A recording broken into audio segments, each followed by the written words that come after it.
Hi, this is John Whitledge, and I'm presenting this tutorial entitled, Are You Tuned In to Phase?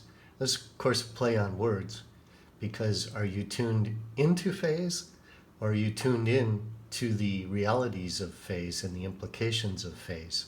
Every system starts with the initial crossover settings, and these are about as good as any and quite common. You have the tweeter, high passed at 2500 hertz or thereabouts. The mid-range is correspondingly low passed at 2500 hertz. And oh, by the way, these are Linkwitz-Riley fourth order acoustic. So this is an acoustic modeling. Then you have the mid-range high passed at 300 hertz, which would be typical for, say, a 4-inch, or you could go lower with a 5-inch driver. And then the door woofer would be low passed at 300 hertz, maybe high passed at 80 or 60 or whatever, but let's just say 80 for the sake of demonstration. And then the subwoofer would be low passed at 80 hertz. Here's what it would look like without intra-driver time alignment. Now this, I've elected to use something which would be close to the starting point of a JBL tuning curve. So that means that the lower frequencies are up about 9 dB. The rest of the frequencies are flat, and you'll notice I don't have any equalization, and I didn't put the common downward tilt toward the higher, the upper end of the frequency spectrum. That's easily done with parametric equalization, and really the equalization necessary to get the JBL target curve sort of inconsequential to this, because the focus of this presentation is phase. Here you can see from the table, this just mirrors what the diagram before said, and then the new information is the gain, which is 2.5 dB on the woofer. Now why is that necessary? Well, the onset of decline for the low pass overlaps with the onset of decline for the high pass. So there's a little bit of compensation, a little bit of gain required there, because you're trimming away a little bit of output because of this narrow band pass on that driver. 9 dB, of course, gets you up where the JBL curve is. Here's the resulting phase diagram and group delay. Of course, you can see the subwoofer's in blue, the woofer is in aqua, the mid-range is in green, and the tweeter is in red. And you can see the phase rotations. Those are the vertical lines, meaning that there's 360 degrees of phase rotation, and that's inherent with Linkwitz-Riley. They say it puts the driver back in phase, because it's 360 degrees out of phase, is back at zero again. But the reality of the situation is there's a timing component, and that's something else we'll take a look at. So here is the end result of phase with no intra-driver delays to correct the misalignment of these lines. Here's the resulting frequency response. So you can see here's something that resembles the target SPL. Oh, and this time this response has delays added. Well, check this out. The subwoofer necessary to create time alignment needs 2.3 milliseconds of delay. The woofer relative to the tweeter. The woofer needs 0.7 milliseconds, and the mid-range needs 0.02 milliseconds relative to the tweeter, which is at 0. Here's the result in phase of the time alignment and the gains, and look what we've got here. So you've worked at 80 hertz, but you've got a phase rotation at about 60 hertz, then another phase rotation at about 250 or 260, whatever that is, and then another phase rotation at about 2500 hertz or so. That's to be expected. But more importantly, look at how each driver, it's theoretically in phase, while it's actually 360 degrees out of phase, but with proper timing, it can be back in phase. But look at the out of band Look at the mid-range, for instance, with relation to the tweeter, and then the mid-range to the tweeter.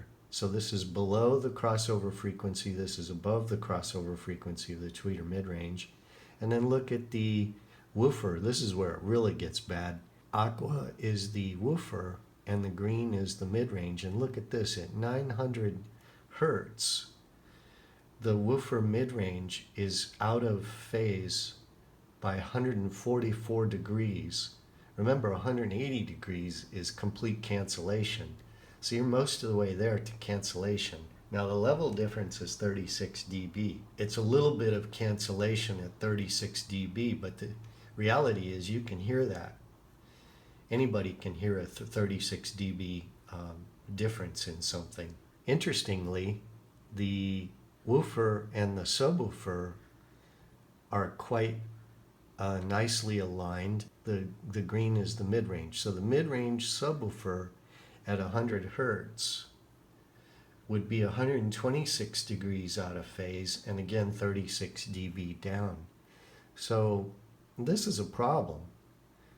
Now if you go back, the other thing you'll see, you used an 80 hertz crossover point, but you raised the gain by 9 dB, right here, 9. The effective crossover point is essentially 95 hertz, say 100 for round numbers. It's important to fix that because you're going to get too much output from your subwoofer and it's going to interfere with the mid-range and the woofer. For instance, in this case at about 95 hertz, you would have equal output from your subwoofer, summed mono to the rear, with the front door woofers. So the net result would be lack of upfront imaging in this scenario because of the equal output, despite the fact that they're in time alignment. And of course you can localize 100 hertz. Some people say no, but try it, you can do it. Okay, so the subwoofer to woofer crossover point is higher than we had tuned in. So I did some simulations and experimentation and I found out that 64 hertz, if you change your low pass to 64 hertz on your subwoofer, you'll get this. Now look at the real crossover point, it's about 85 hertz. Well, that's better, but now we have a dip where we didn't want one and we have a little bulge here. That can be fixed with equalization, but look at this. We have the same delays, interdriver delays relative to the tweeter. Now look at the subwoofer. It's set to 0.7 milliseconds, the same delay as the woofer. Now look at the phase consequence. It's right in phase. So look what happened. You went from 2.3 milliseconds, you changed the crossover point to 64 hertz. Now you need a different time delay on your subwoofer. You need 0.7 milliseconds. But guess what? The phase headache is still the same. Now the subwoofer is out of phase with the door woofer. The mid-range is out of phase with the door woofer and the subwoofer. The tweeter is out of phase with the mid-range just like it was before and after the crossover point. And the woofer is still wildly out of phase with the mid-range. This table summarizes, and I'll let you examine this more carefully, but you can see the subwoofer to the mid-range is now 153 degrees out of phase, and the level difference is 30 dB down. So essentially, in layman's terms, the subwoofer and the mid-range are fighting one another.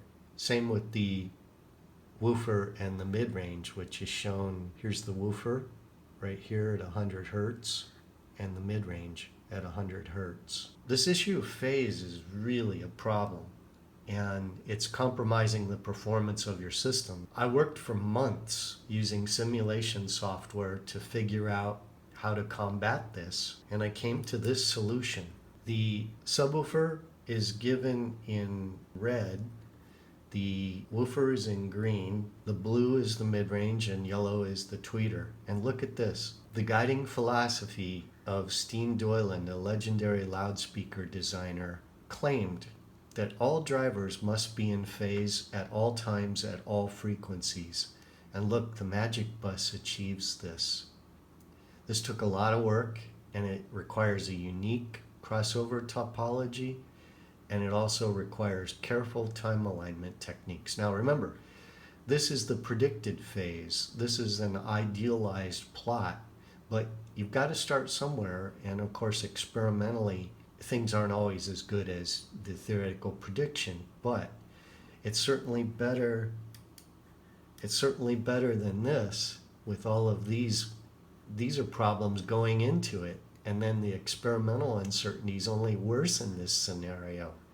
So it's best to start out with the best theoretical prediction and try experimentally to achieve this. So you would say, okay, so you've achieved something special, but how does it sound? I took it to Robert Harley to hear, and he heard the latest version of the bus, version 5.2.3, and he calls it some kind of breakthrough. Another thing he said here, I won't read this to you directly, but he goes, I heard every note of the bass line more clearly than ever before.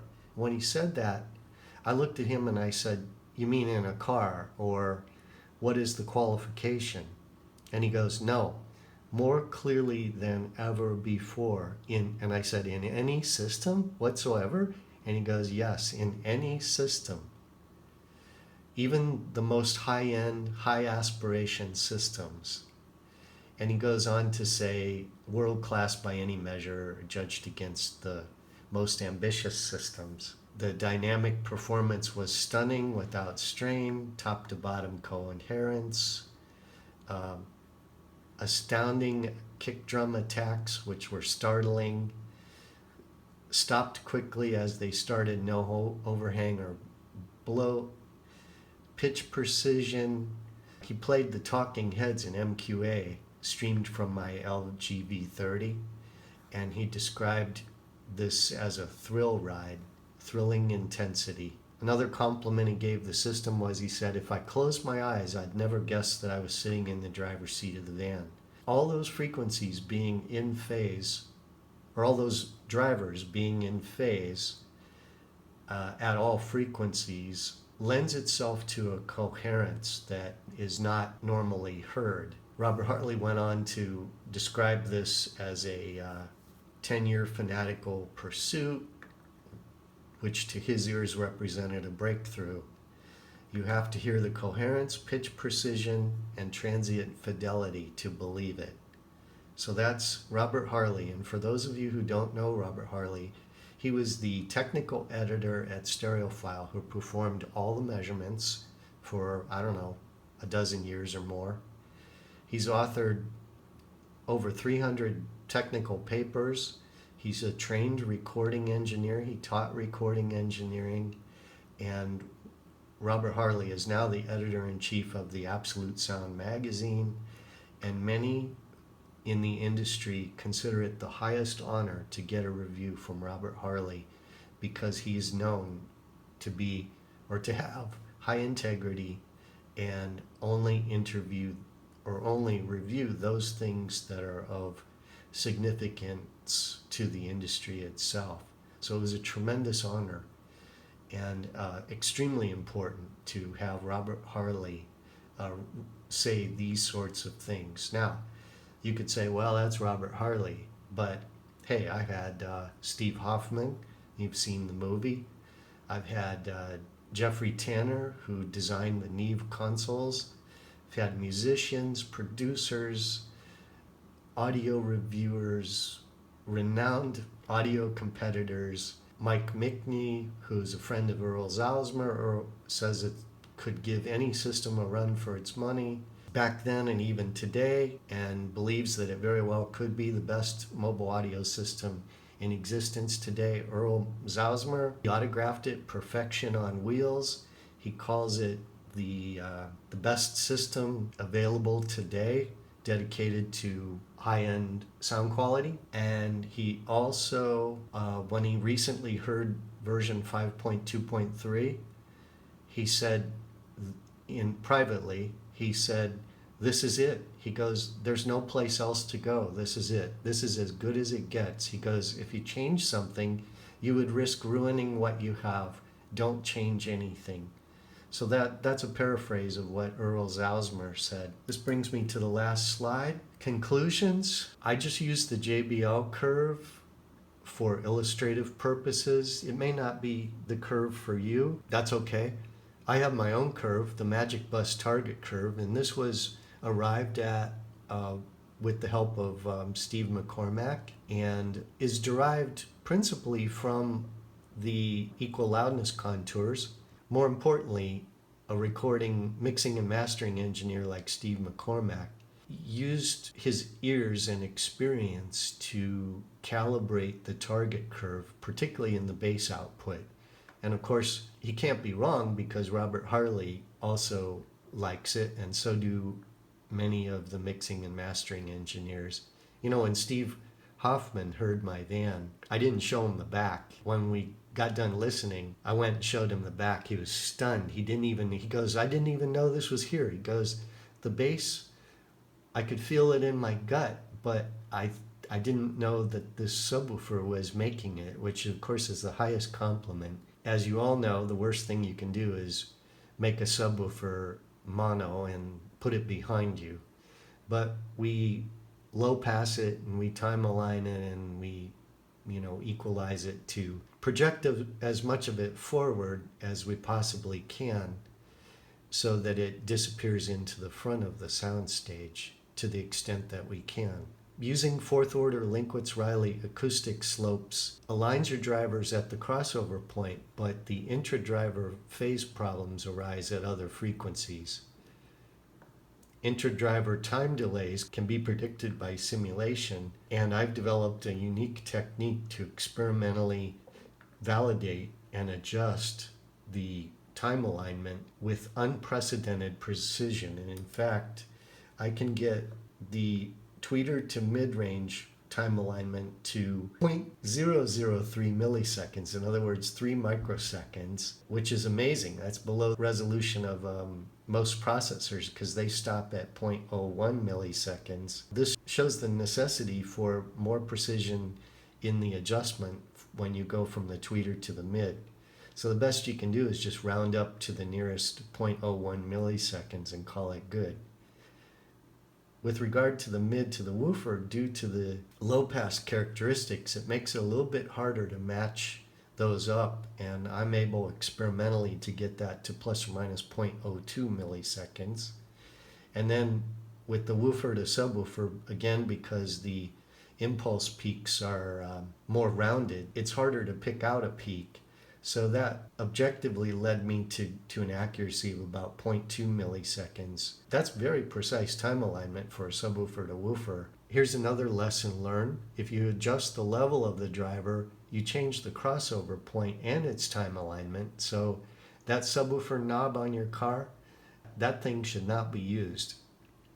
The level of your subwoofer should be set for optimum performance for both gain and time alignment and crossover point and be left alone. If you turn that knob, you're really messing up the lower end of your system in terms of crossover points and time alignment and phase. With the Magic Bus, one of the other secrets to the success is the use of an oscilloscope.